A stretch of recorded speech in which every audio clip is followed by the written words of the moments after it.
আপনারা জানেন প্রতিষ্ঠাতা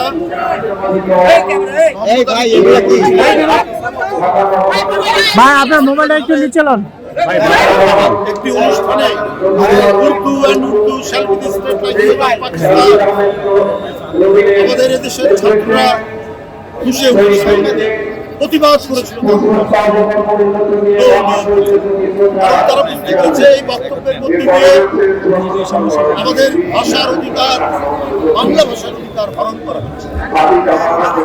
সেই 48 সালের ভাষা আন্দোলনের প্রথম ধাপে এই প্রতিবাদের পথকেই 52 চূড়ান্ত রূপ ধারণ করে এবং ছাত্রদের আন্দোলনের মধ্যে দিয়ে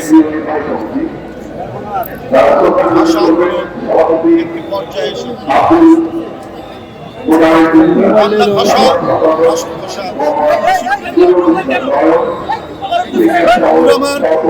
তাই 52 মোবাইলটা আরেকটু নিচে হবে ভাইয়া। সকল সময়ে সকল দিকে অত্যাচারের বিরুদ্ধে, উৎপীড়নের বিরুদ্ধে এদেশবাসীকে এবং বিশ্ববাসীকে প্রেরণা জুগিয়েছে। কি করে অধিকার প্রতিষ্ঠা, কি করে ভাষার অধিকার এবং মানুষের সকল অধিকার প্রতিষ্ঠা।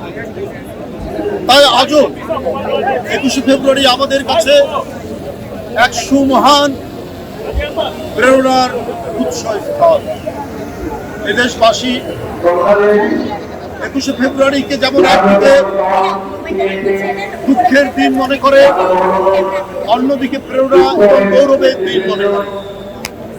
কারণ এটি আমাদের গৌরবের কথা তুলেছে এবং 51-21শে ফেব্রুয়ারির এই আন্দোলনের সোপান পেয়েই এই দেশে ছাত্র আন্দোলন, স্বাধিকার আন্দোলন, স্বাধীনতা সংগ্রাম এবং মুক্তিযুদ্ধ চূড়ান্ত পরিণতি লাভ করে আমরা জাতীয় স্বাধীনতা অর্জন করেছি।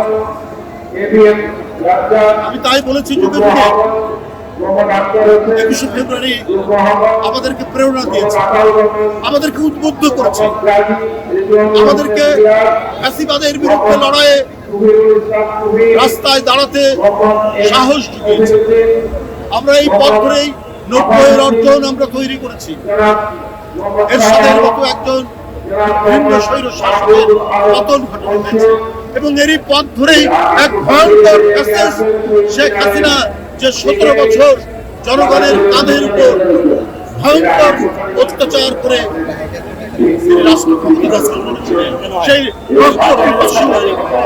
আওয়ামী ফ্যাসিবাদের জননী শেখ হাসিনা পালিয়ে যেতে বাধ্য হয় 2024 সালের।